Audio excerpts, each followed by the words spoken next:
Gracias. Tiene la palabra asambleísta Virgilio Hernández.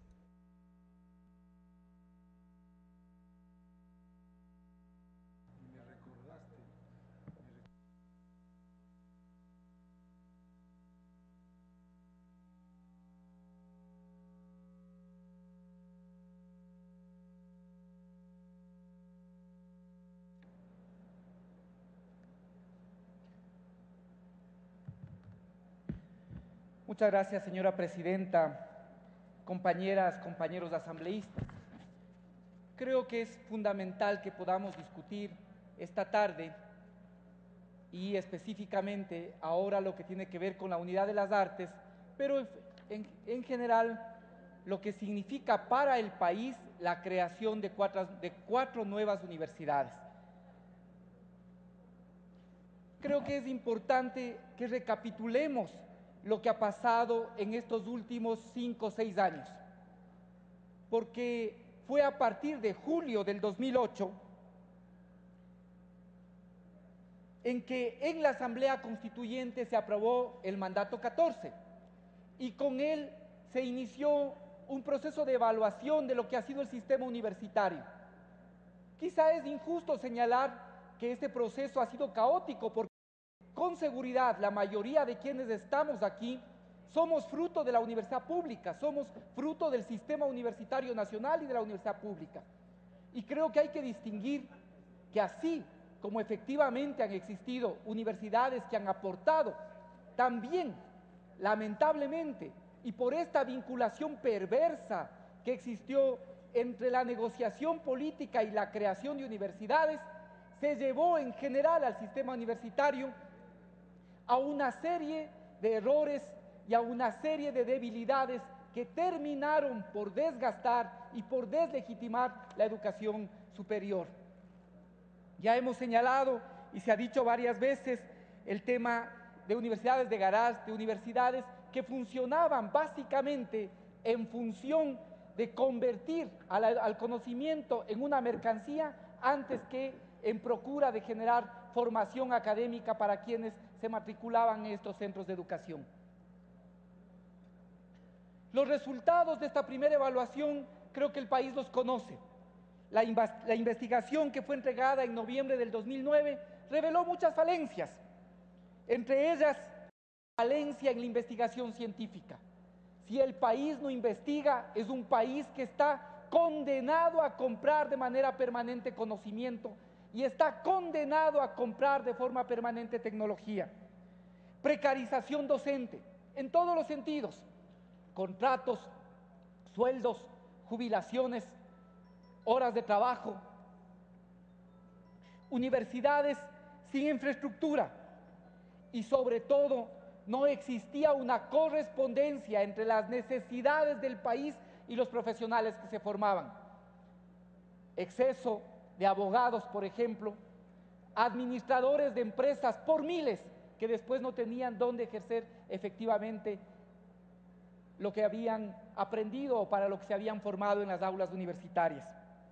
Para entonces ya se adelantó que 26 de estas universidades tenían serias deficiencias y solamente 11 cumplían con parámetros de calidad y que se clasificaban como A.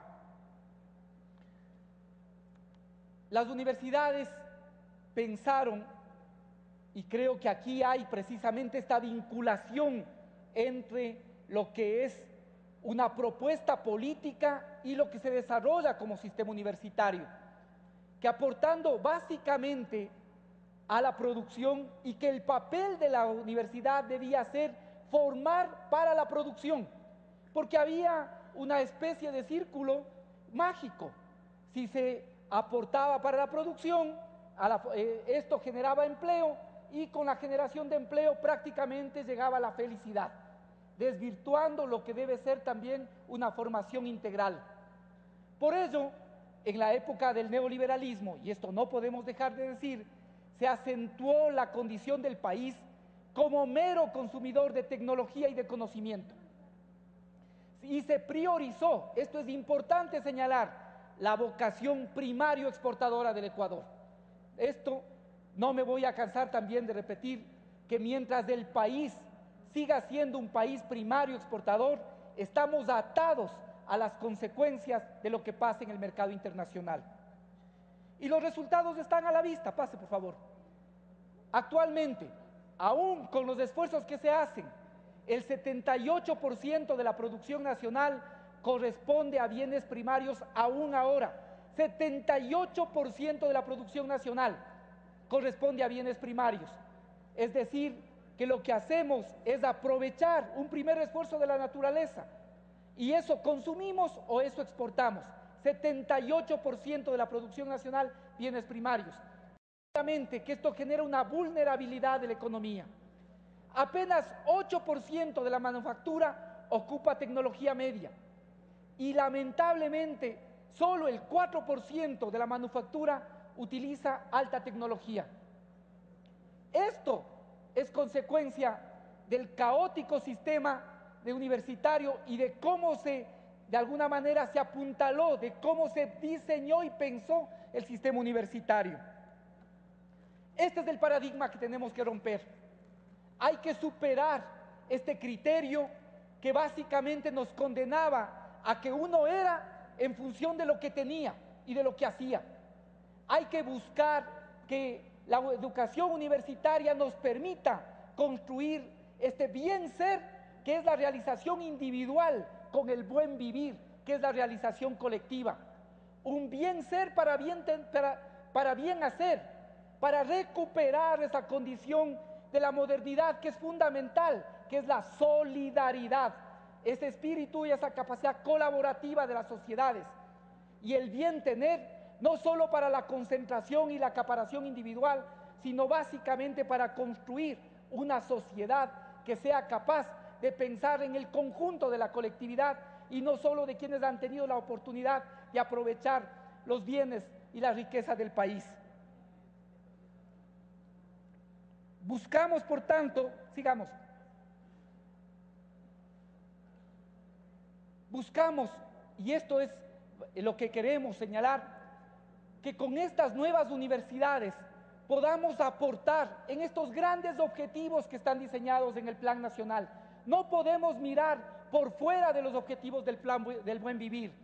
En el ámbito productivo, la creación de estas 4 universidades permite asociar la nueva oferta académica al cambio de la matriz productiva.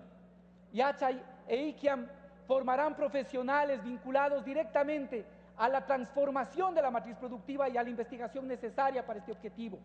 La UNAE y UNIARTES contribuyen de manera indirecta, instruyendo a los futuros maestros que puedan formar de manera crítica, romper con el paradigma que hasta ahora ha sido el que se utiliza para la enseñanza y empezar a utilizar el de las neurociencias.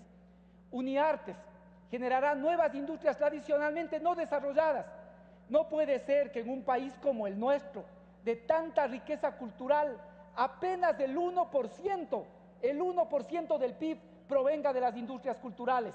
Ese es el gran reto de UNIARTES, nutrir el espíritu de esta transformación, nutrir de cine, nutrir de todo lo que signifique el aporte de las artes a este proceso. No podemos seguir teniendo un país en que apenas el 1% de su Producto Interno Bruto proviene de las industrias culturales. En lo social, estas universidades, al ser públicas, son de carácter inclusivas, permiten que precisamente nuevas personas puedan incluirse y sobre todo aquellas personas que por no tener condiciones para pagar la universidad privada se han visto en la imposibilidad de estudiar y de tener una educación superior. Le queda un minuto, asambleísta. Voy a concluir. En fin, creo que este es un elemento fundamental en el que estamos viviendo y de ninguna manera, como aquí se ha acabado de expresar, y lamento que un profesor universitario, a quien respeto de muchos años y decano, pueda decir que 1.200 millones en 5 años sea demasiada inversión. 1.200 millones en 5 años son 240. Eso significa que dividido para 4 son aproximadamente 60 millones para inversión, para construir universidades. Nunca eso será demasiado dinero, nunca. Ojalá tengamos 10 veces más que eso para construir conocimiento, ciencia y tecnología. Nunca eso puede ser demasiado dinero. No podemos decir, y aquí quiero de alguna manera responder a lo que decía José Bolívar Castillo, La necesidad de un pacto territorial implica concebir también de manera distinta diferentes polaridades. Por lo tanto, es un avance en la construcción de estos distintos centros el que ahora las universidades estén en Urcuquí, estén en Cañar, en que las universidades puedan estar en la Amazonía, en Tena, y al mismo tiempo puedan estar en Guayaquil. Esto es fundamental para construir nuevas centralidades que son necesarias para avanzar en la justicia territorial en el país. Y finalmente, y con esto quiero concluir, señora presidenta, creo que hay una preocupación y por eso aquí lo que podemos empezar a tener es que hay 20 intervenciones pidiendo que cada una de las provincias y cada una de las ciudades sea sede, y todas tienen fundada razón. Creo que hay un problema, hay una aparente contradicción entre lo que dispone el 169 literal I de la Ley de Educación Superior y la Disposición General Quinta. Por eso sugiero que en el artículo 2, para evitar esta preocupación de que no se puedan crear sedes en el futuro, se especifique que las sedes se crearán, la decidirá el CES de acuerdo a las necesidades del país, pero en base a lo que dice la ley en el artículo 169 literal I. Si se aclara eso, vamos a tener la tranquilidad de que las sedes efectivamente podrán materializarse y vamos quizá con eso a calmar la tensión que cada una de las ciudades pueda ser reconocida como sede ahora en el proyecto de ley. Esto, compañera presidenta, ojalá se puedan recoger esta observación y muchas gracias por su atención.